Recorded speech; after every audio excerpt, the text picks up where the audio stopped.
English literature पर ये हमारी सेकंड वीडियो होने वाली है और इन वीडियोस का सोर्स है विलियम हेनरी हडसन की लिखी book N outline history of English literature. First video में हमने डिस्क्राइब किया था, कुछ चैप्टर्स को हमने सेलेक्ट किया था जो टीजीटी और पीजीटी के सिलेबस को कवर करते हैं। तो इसी सीरीज़ में हमारी सेकंड वीडियो है और उसमें सेकंड चैप्टर से हम स्टार्ट कर रहे हैं and chapter name is the development of drama. इस वीडियो में हम जानेंगे कि ड्रामा का इंग्लैंड में डेवलपमेंट कैसे हुआ, बिगिनिंग कैसे हुई और कैसे कैसे धीरे धीरे कॉमेडीज़ और ट्रेजेडीज़ इंग्लैंड में लिखी गई। इससे पहले केवल ग्रीक और रोमन ट्रेजेडीज़, रोमन प्ले ही लिखे गए थे, जिसमें ग्रीक ट्रेजेडीज़ और साथ साथ लैटिन में लिखी गई रोमन प्लेज थे। तो इंग्लैंड में धीरे धीरे चर्च में ड्रामा की स्टार्टिंग हुई और चर्च में जो एक्लेसियास्टिकल पीपल थे, जो अथॉरिटी थी, उन्होंने सबसे पहले लैटिन ड्रामाज को इमिटेशन करते हुए चर्च में यूज़ करना स्टार्ट किया। आइए स्टार्ट करते हैं the beginning of English drama. सबसे पहले यहाँ स्टार्ट हुई मिरेकल एंड मिस्ट्री प्लेज। देखिए बुक में साफ साफ क्लियर किया गया है कि इंग्लैंड से बाहर, ब्रिटेन से बाहर ही ये दो टर्म यूज़ किए जाते थे।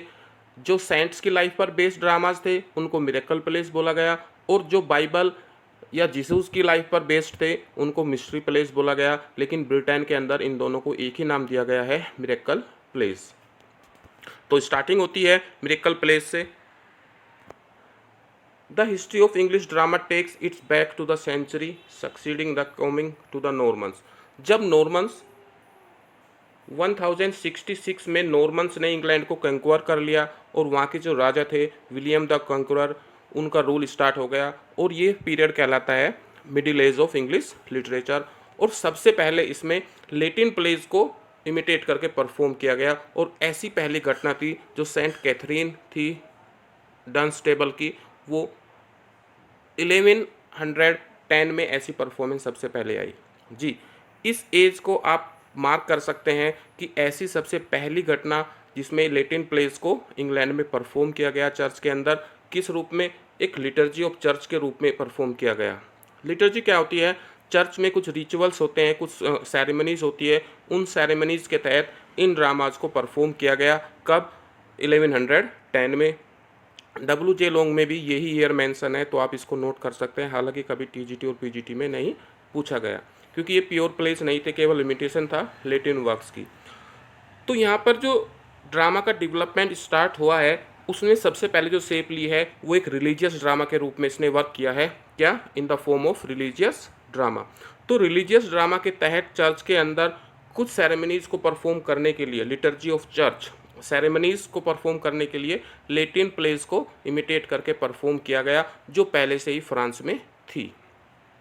कंक्लूड करता हूँ कि 1110 में ऐसी पहली परफॉर्मेंस इंग्लैंड में हुई, लैटिन प्लेस को परफॉर्म किया गया और वो एक रिलीजियस ड्रामा की फॉर्म में था क्योंकि वहाँ पर कुछ सेरेमनीज को, चर्च में सेरेमनीज को परफॉर्म करते हुए इनको यूज़ किया गया। फर्दर इसमें बात करेंगे इसका जो पर्पज़ था, द पर्पज़ वाज डायरेक्टली डाइडैक्टिक। डाइडैक्टिक का मतलब होता है कि एजुकेट करना, लोगों को अच्छाइयों से इंट्रोड्यूस कराना, अच्छाइयों को बताना। एजुकेशन के रूप में किसी चीज़ को जब बताया जाता है उसी को डाइडैक्टिक बोला जाता है। तो इन प्लेस का, इन ड्रामाज का जो पर्पज़ था वो डाइडैक्टिक था, मिरेकल और मिस्ट्री प्लेस का। और जो चर्च की अथॉरिटीज़ थी, जो चर्च की अथॉरिटी थी, जिनको एक्लेसियास्टिकल अथॉरिटी बोला जाता है, जिनके कंट्रोल में चर्च रहता है, उन्होंने ही इसका पूरा कंट्रोल लिया और church had this drama under complete control. जो परफॉर्मेंस थी वो दी जाती थी इन द सेक्रेड बिल्डिंग्स, जो उनकी पवित्र बिल्डिंग होती थी उसी के अंदर इनकी परफॉर्मेंस दी जाती थी। और जो प्रीस्ट्स होते थे वो ही इसमें रोल प्ले करते थे। Priests were the actors. और जो लैंग्वेज थी वो लैटिन यूज़ की जाती थी। यहाँ पर 3 पॉइंट है। चर्च के पास ही पूरा कंट्रोल था, चर्च की बिल्डिंग में सबसे पहले मिरेकल प्लेस को परफॉर्म किया गया और जो सेंट्स थे, प्रीस्ट थे, वो ही इसमें रोल प्ले करते थे और इनकी जो लैंग्वेज थी वो लैटिन थी। लैटिन लैंग्वेज थी, चर्च की सैक्रेड बिल्डिंग में परफॉर्म किया गया और प्रीस्ट ही इसमें एक्टिंग करते थे। लेकिन जैसे जैसे मिस्ट्री और मिरेकल प्लेस दोनों को एक ही नाम लिया गया था ब्रिटेन में, ब्रिटेन से बाहर ही इनको अलग अलग नाम से जाना जाता था, इनकी धीरे धीरे पॉपुलैरिटी बढ़ने लगी।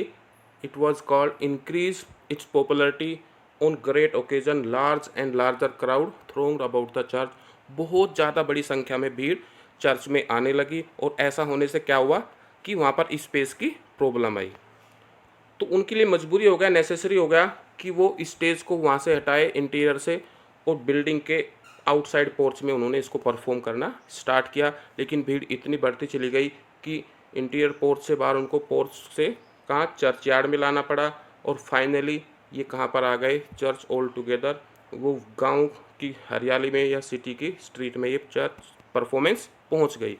जी, चर्च के अंदर इनकी परफॉर्मेंस दी जाती थी, सेंट्स इसमें परफॉर्म करते थे, इनकी जो लैंग्वेज होती थी वो लैटिन होती थी। लेकिन भीड़ इतनी ज़्यादा बढ़ने लगी कि इसको चर्च के पोर्च में आना पड़ा और पोर्च से फिर इसको चर्च यार्ड में आना पड़ा और चर्च यार्ड से धीरे धीरे इनको गांव और शहर की गलियों तक इसको लाना पड़ा। और ऐसा करने पर क्या हुआ कि जो लेमैन थे, जो अनप्रोफेशनल लोग थे, जो एमेच्योर परफॉर्मर थे, उन्होंने इसमें रोल प्ले करना स्टार्ट कर दिया। सेंट्स ने अपनी परफॉर्मेंस कम कर दी तो लेमैन इसमें परफॉर्मेंस देने लगे और प्रजेंट में यही क्लैरिकल इनके परफॉर्मेंस हो गए। और धीरे धीरे वर्नैकुलर टंग, जो इंग्लैंड की लोकल लैंग्वेज थी वर्नैकुलर, उसका इसमें यूज किया जाने लगा। सम अप करता हूँ, इन रिलीजियस ड्रामा जिसको हम मिरेकल और मिस्ट्री प्लेस बोलते हैं, चर्च के अंदर से इनकी परफॉर्मेंस स्टार्ट हुई। प्रीस्ट ही इसमें परफॉर्मेंस करते थे और इनकी लैंग्वेज लैटिन होती थी। लेकिन भीड़ इतनी ज़्यादा होने लगी कि ये चर्च के अंदर से धीरे धीरे पोर्च में आए और पोर्च से धीरे धीरे ये चर्च यार्ड में आए और पोर्च से ये चर्च यार्ड में आए और चर्च यार्ड से फाइनली ये कहाँ पर पहुँच गए, गांव की गलियों में, शहर की गलियों में पहुँच गए। और जो लेमैन थे, मींस अनप्रोफेशनल जो एक्टर थे, उन्होंने इसमें रोल करना स्टार्ट कर दिया। तो ऐसे धीरे धीरे मिरेकल और मिस्ट्री प्लेस की डेवलपमेंट हुई इंग्लैंड में, जो रिलीजियस ड्रामा के रूप में होता था। इसमें हम फर्दर जानेंगे।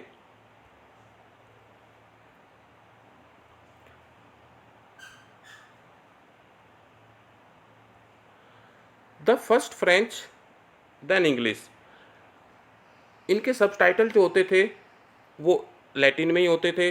रिलीजियस ड्रामा इंग्लैंड में अपनी हाइट पर नहीं पहुंचा, कब तक, 14 सेंचुरी तक ये अपनी हाइट पर नहीं पहुंचा। मीन्स 14 सेंचुरी के बाद ये ड्रामा जब अपनी हाइट पर पहुंचा, जब इसमें मोरालिटी प्लेस इन्वॉल्व हो गए। जो फैक्ट मैंने आपको बताया था कि मिरेकल प्लेस को इंग्लैंड के अंदर मिरेकल प्लेस के नाम से ही जानते थे, मिस्ट्री और मिरेकल प्लेस को, केवल उसके बाहर ही इनको मिस्ट्री प्लेस के नाम से जाना जाता था। कुछ बुक्स में बताया गया कि मिस्ट्री प्लेस की जो थीम है वो बाइबल से ली गई है, बाइबल की स्टोरीज उसमें कवर करते हैं तो बिब्लिकल बोला जाता है, और मिरेकल प्लेस में सेंट्स की लाइफ पर बेस्ड होते थे। तो ये जो डिस्टिंक्शन है, ये जो अंतर बताया गया है, एक्सेप्टेबल ओनली कॉन्टिनेंट पर ही, महाद्वीप पर था, but has never been establish in England. England में ऐसा कुछ भी नहीं था। वहाँ पर मिस्ट्रीज और मिरेकल प्लेस को एक ही नाम से जानते थे, मिरेकल प्लेस। तो फर्दर आगे बढ़ते हैं। बात आती है मोरालिटी प्लेस की। देखो, mystery and miracle place religious drama के रूप में स्टार्ट हुए और 14 सेंचुरी तक उनका बहुत ज़्यादा डेवलपमेंट नहीं हुआ, लेकिन धीरे धीरे वो कॉमन मैन तक पहुंच गए। इसके बाद टर्न आती है मोरालिटी प्लेस की, जिसमें नाम ही है मोरालिटी प्लेस। ड्रामा का इवोल्यूशन हुआ, डेवलपमेंट हुआ और मार्क द मोरालिटी प्ले, और धीरे धीरे से प्ले लिस्ट ने मोरालिटी प्लेस की। मिरेकल प्लेस की तरह इनका पर्पस भी डायडैक्टिक था, मीन्स लोगों को एजुकेट करना, उनको धर्म के बारे में अच्छी चीज़ें बताना। बट लेकिन इसके जो कैरेक्टर थे मोरालिटी प्लेस के, were taken from sacred narratives और द लीजेंड्स ऑफ सेंट्स। अब उनको पर्सोनिफाइड कर दिया गया। क्या? वो अच्छे गुणों को पर्सोनिफाइड, मानवीयकरण करते हुए एक एब्स्ट्रैक्ट पर्सोनिफिकेशन उनको दिया गया, अच्छे गुणों को इसमें रिप्रेजेंट किया गया। और यही हुआ, rise form of drama was very natural at that time, और ये बिल्कुल नेचुरल हो गई। उस समय जो पोएम्स लिखी जाती थी वो डबल मीनिंग वाली पोएम, जिसको एलोग्रिकल पोएम बोलते थे, उस समय में भी ये ड्रामा बहुत ज़्यादा पॉपुलर होने लगे। कौन से? मोरालिटी प्लेस, क्योंकि इसमें पर्सोनिफाइड किया गया था वर्च्यूज़ को। इसमें जितने भी मेंटल और मोरल क्वालिटीज़ थी इसको दिखाया जाता था, जैसे science, perseverance, mundanes, free will, the 5 senses, the 7 deadly sins, इन सब चीज़ों को इसमें रिप्रेजेंट किया जाता था। गुड एंड बैड एंजल्स को इसमें रिप्रेजेंट किया जाता था, और धीरे धीरे इंग्लैंड में ये डेवलप होने लगे। इसमें सबसे जो कॉमन नाम आता है पॉपुलर, वो एवरीमैन है। एवरीमैन एक मोरालिटी प्ले का सबसे फेमस एग्जाम्पल है। 14-15 सेंचुरी का। इसमें कंक्लूड कर देता हूँ, मोरालिटी प्लेस में वर्च्यूज़ को रिप्रेजेंट किया गया, पर्सोनिफाई करते उनको रिप्रेजेंट किया गया, और जब ऐसा किया गया तो कहीं ना कहीं एक रोल इसमें डेविल्स को भी दिया गया, इसमें डेविल्स भी इन्वॉल्व हो गए। यहीं से ही हमारा एंटागोनिस्ट स्टार्ट हो जाता है। एक जो विलेनिक रोल है वो धीरे धीरे मोरालिटी प्लेस के थ्रू ही डेवलप हुआ है। आगे बढ़ते हैं। Miracle plays, a later introduction of much importance was so called vice, और वर्च्यूज़ के साथ साथ वॉइस भी इसमें प्रेजेंट की जाने वाली, बुरे गुणे वाले कैरेक्टर्स भी इसमें प्रेजेंट किए जाने लगे। हु वाज सम ह्यूमरस, जो ह्यूमरस इनकारनेशन होते थे, इनकारनेशन मीन्स अवतार होते थे, ऑफ इवल, बुराई का ही एक अवतार होते थे। और उसने धीरे धीरे कौन सी साइड लेनी स्टार्ट कर दी, कॉमिक साइड। ये कॉमिक रोल प्रेजेंट करने लगे जो वॉइस का पर्सोनिफाइड किया गया था, और धीरे धीरे इसको एक पहचान मिली फनी मेकर पीस के रूप में। And he sometimes scored a tremendous popular success by jumping on the devil's back, कभी कभी वो डेविल्स की बैक पर कूद कर काफ़ी हंसी क्रिएट कर देते थे। स्टिकिंग होता था थ्रोन ऑन ही, उसके ऊपर कुछ सींग लगा देते थे। तो ऐसी घटनाएं होने लगी और ये पॉपुलर होने लगे, ये कैरेक्टर फनी होने लगा। और एलिजाबेथन एज में जो क्लाउन का रोल था वो धीरे धीरे इसी कैरेक्टर से डेवलप हुआ है। ये पॉइंट नोट करने वाला है, जो एलिजाबेथन एज का क्लाउन था वो इसी vice character of miracle plays से ही डेवलप हुआ है। As the morality plays was not like, miracle plays की तरह नहीं थे, ओब्लाइज्ड होते थे वो to follow the prescribed lines of any given story, दी हुई कहानी की लाइन को फॉलो करते थे, और ग्रेट फ्रीडम उनके पास होती थी। क्या एक्सप्लेन किया गया कि मिरेकल प्लेस में फिक्स लाइन को ही बोला जाता था, लेकिन मोरालिटी प्लेस में इनके पास फ्रीडम होती थी कि वो अपने थॉट्स को, अपनी लाइंस को चेंज कर सकते थे, इम्प्रूव कर सकते थे, प्लॉट में भी और कैरेक्टर में भी इनके पास ये फ्रीडम आ गई थी। और इसी से एलिजाबेथन एज के ड्रामा का स्टार्ट होता है। फर्दर बात करते हैं, ऐसे प्लेज में जो सबसे पॉपुलर नाम है वो एवरी मैन का है, being written express to inculcate the sacramental doctrine of Catholic church. और इनका पर्पज़ क्या होता था कि कैथोलिक चर्च के जो सैक्रामेंट्स थे, अच्छे गुण थे, उनको लोगों के अंदर इनकलकेट, डेवलप करना था, एजुकेट करना था। वो अपने इन धर्म के इन गुणों को लोगों के व्यवहार में लाना चाहते थे। एंड लिटिल बाय लिटिल, धीरे धीरे पर्सोनिफाइड हो गए, abstraction come more and more resemble to individual person धीरे धीरे आने लगे, और morality passed insensibly into comedy, और धीरे धीरे ये मोरालिटी प्ले किस चीज़ में चेंज हो गए, कॉमेडीज़ में चेंज हो गए। इन्हीं मोरालिटी प्लेस के साथ साथ एक और प्ले डेवलप हुआ जिसको हम इंटरल्यूड के नाम से जानते हैं, which is known as interlude, was also a late product of dramatic development का ही एक रूप है मोरालिटी प्लेस के साथ। जब मोरालिटी प्लेस थोड़े से बोरिंग हो जाते थे, बीच में एक ब्रेक लिया जाता था, उस ब्रेक के दौरान रिलैक्स करने के लिए ऑडियंस को थोड़ा सा काम डाउन करने के लिए, उनको ह्यूमर जनरेट करने के लिए बीच में जो प्ले यूज किए जाते थे उन्हीं को इंटरल्यूड बोला जाता था, और इनका टोटल पर्पज था टू क्रिएट ह्यूमर। तो ऐसे प्लेस को फिर इंटरल्यूड बोला गया। तो मोरालिटी प्लेस एंड इंटरल्यूड ऐसे ऐसे डेवलप हुए और धीरे धीरे वो कॉमेडीज में चेंज होते चले गए। और इन इंटरल्यूड के लिए टोटल क्रेडिट जाता है वो जॉन हेवुड को। यहाँ पर कुछ फैक्ट स्टार्ट हो जाते हैं, अब ये फैक्ट्स आपको नोट करने होंगे। जॉन हेवुड, जिनको कंसीडर किया जाता था father of interlude. John Heywood कौन थे, हेनरी एट के कोर्ट में वो चीफ एंटरटेनमेंट ऑफिसर थे। उनका पर्पज़ कोर्ट को एंटरटेन करना था, उनके ऊपर ये जिम्मेदारी थी, तो उन्होंने ही इंटरल्यूड को इन्वेंट किया, यूज किया कोर्ट में। और उनका जो फेमस वर्क है 4 पीस, देखिए 4 पीस में 4 पीस है, एक का मतलब है palmer, a partner, a pothecary and a peddler. ये 4 पीस इंटरल्यूड काफ़ी फेमस हुआ, ये एग्जाम में पूछा जा चुका है। तो John Heywood is consider the father of interlude. वो हेनरी 8 के कोर्ट के चीफ एंटरटेनर थे, और उनका वर्क 4 पीस सबसे फेमस है। Interlude word also used for scholastic purpose के लिए भी, शिक्षा देने के लिए भी इसका यूज किया जाता था, और इंटरल्यूड 4 पीस ही सबसे फेमस है। फिर बात करते हैं धीरे धीरे रेगुलर कॉमेडीज़ और ट्रेजेडीज़ कैसे स्टार्ट हुई। तो इंग्लैंड में रेगुलर कॉमेडीज़ की अगर बात करें, अभी तक भी ग्रीक और रोमन प्लेज को ही कॉपी किया जाता था। लेकिन जब ऐसी परफॉर्मेंस हो रही थी तो इंग्लिश के लोगों ने धीरे धीरे क्या सीख लिया, Latin note the Greek play right थे, तब अब तक सिनेका के ही परफॉर्मेंस की जा रही थी जी। अब बात करते हैं कि पहले रेगुलर इंग्लिश प्लेस कब हुए। Then come a Latin imitation हो रहा था, ड्यू कोर्स चल रहे थे, attempt of fashion and English play more and less precisely upon pattern of originals. उन ओरिजिनल्स को डेवलप नहीं कर पा रहे थे और ऐसा अटेम्प्ट करते करते जो इंग्लिश राइटर थे उन्होंने सीख लिया valuable lesson in principle of dramatic construction and technique. इन सब ड्रामा के डेवलपमेंट में जब भी वो यूज़ कर रहे थे वो ग्रीक और लेटिन ड्रामास को यूज़ कर रहे थे और इनकी परफॉर्मेंस करते करते जो इंग्लिश के ड्रामेटिस्ट थे उन्होंने ड्रामा के ये असेंशियल पार्ट सीख लिए। क्या? Valuable lessons of principal of dramatic construction and technique को उन्होंने सीख लिया। और हमारी पहली जो रियल कॉमेडी है जिसका नाम है रोएस्टर डोएस्टर, जो लिखी गई थी अराउंड 1550 में बाय निकोलस उडाल, जो हेड टीचर थे एटन स्कूल के और अपने स्टूडेंट्स की परफॉर्मेंस तैयार करने के लिए उन्होंने ये प्ले लिखा था।